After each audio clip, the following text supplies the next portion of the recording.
Friends, if you're anything like me, when you hear men are strong or be strong as a man, you think, you feel, you connect to this idea that men don't show weakness.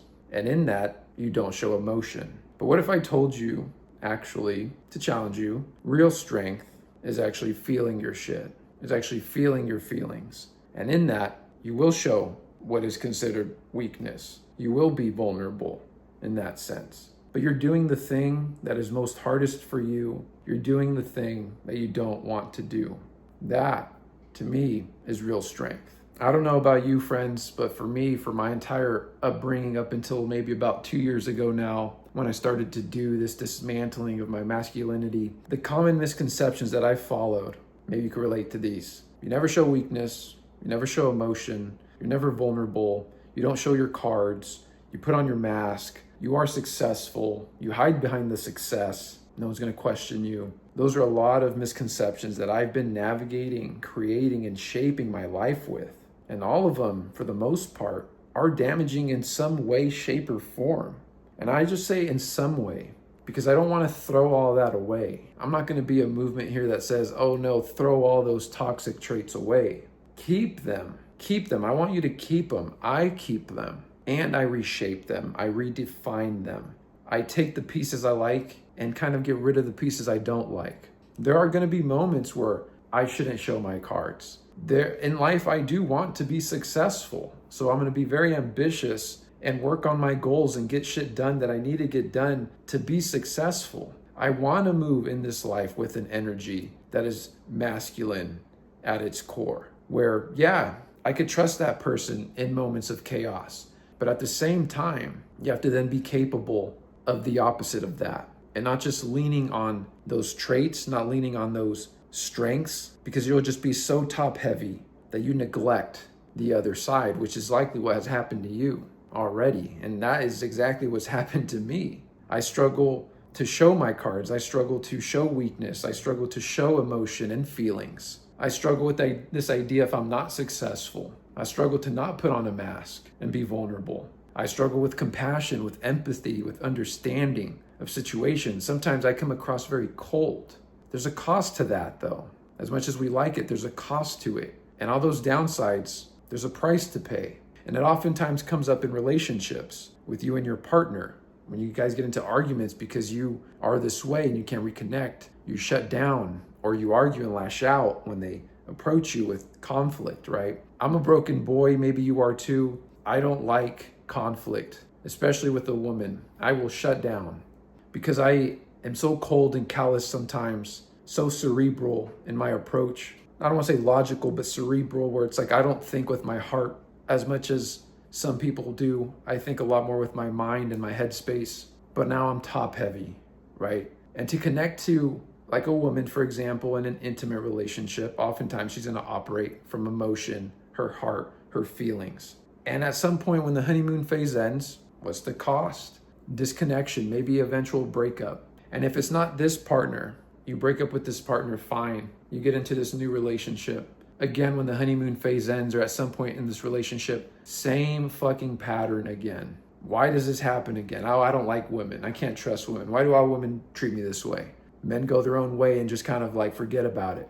Look at yourself and change. That is why this misconception can really hurt, right? Because oftentimes we push the opposite away. The work that we should be doing, we push it away. And we lean into those misconceptions because that's what's most familiar to us. If I lived by the blueprint that was taught to me, I'd be a cold, calloused individual with little empathy, little understanding, right? In certain moments that require that. But like, there's a difference between giving the energy that like you care versus just saying that you care. There's a difference. And if you're not in tune with your feelings like I am, you're going to struggle with that. A good example to know if you're struggling with this is like when you were sad, the last time you were sad. I mean, first off, when was that? And did you cry? I can tell you the last time I had my heaviest cry was probably like last week, as I sit with myself in my morning process and I think about a lot of pain points in my life. But I need to go through a whole sequence just to even get there. And it's worthwhile, friends. At some point, I'm going to share this process with you and help you guys kind of practice this. But I just want you guys to know that following those misconceptions will hurt. They will hurt in one way, shape, or form. I will say it and preach it till the sky turns a different color. It will pop up in your relationship with women, because a lot of us are in relationships and we like to blame the other person. We don't like to think that we need fixing. But be different, friends. Be different. Change and fix yourself even if you don't even think it's you. Because the worst thing that can happen is you slowly become a better person, right? It's just a thought. What I do want to add to this video is a challenge. What I want you guys to see as real strength, right? To be strong. I want to challenge you guys in this. To me, I think of this idea of being strong enough to feel. And it kind of just starts there. Because the one thing you're avoiding is feeling your emotions, feeling your shit. You feel like to feel anything, and we've been told our whole life through those misconceptions, feeling is bad. But to feel anything, we think it's just going to get in the way. It's going to just be extra baggage we have to carry, interfere with our goals, right? It's going to interfere with how we actually feel. If I need to feel, it's going to make me feel worse. Why do I need to feel? I want you to think of it in like these 3 points here. 1, facing pain instead of running from it. Sit with that. Facing pain instead of running from it. That is being strong enough to feel. Another one is admitting fear. When you feel fear in moments that are actually scary, and just admitting it to yourself, to someone else, allowing it in. And another one here, friends, is allowing yourself to actually feel joy, to grieve, to be sad in full. All of these sum up to one thing, friends, that I want to share with you that has really helped me a lot. It is just actually creating a container in my life where I allow emotions in and I practice sitting with them. It may seem counterintuitive to our day, to our productivity, but to actually sit with your shit and feel your feelings, allow them in and practice getting comfortable with that. That is step 1. Don't think about step 2. Don't think about step 3. Just allow yourself to kind of acknowledge what the feeling is and sitting in it and see what happens. Just invite it in.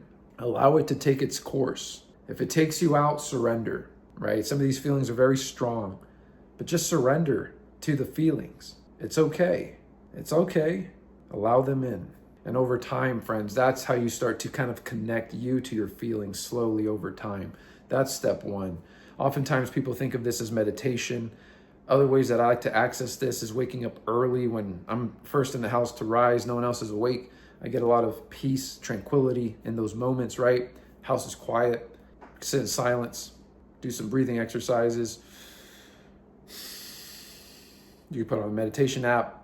Other things I do is just put on some piano music or some music that for you actually evokes emotion, brings in some feelings. Whether it's anger, listen to Screamo, I do that.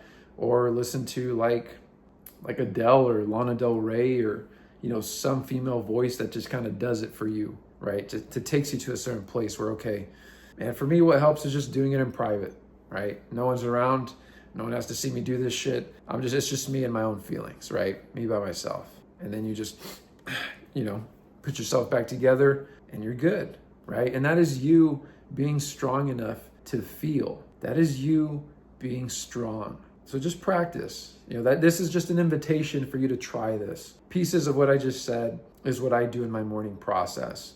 And it has really helped make a difference in my life. And I'm not here to fight you guys on what masculinity is. Sure, we all heard what traits are toxic, but I actually like some of those traits. Maybe not in the toxic, just old traditional sense, but there's pieces of it that I do like.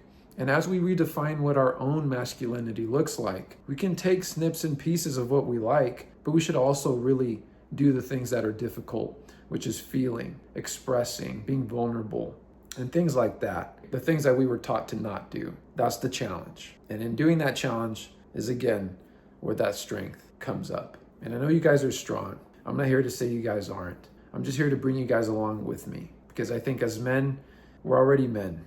But I think there's room for growth always in this life. So as I grow, friends, I just want the same for you. And the challenge.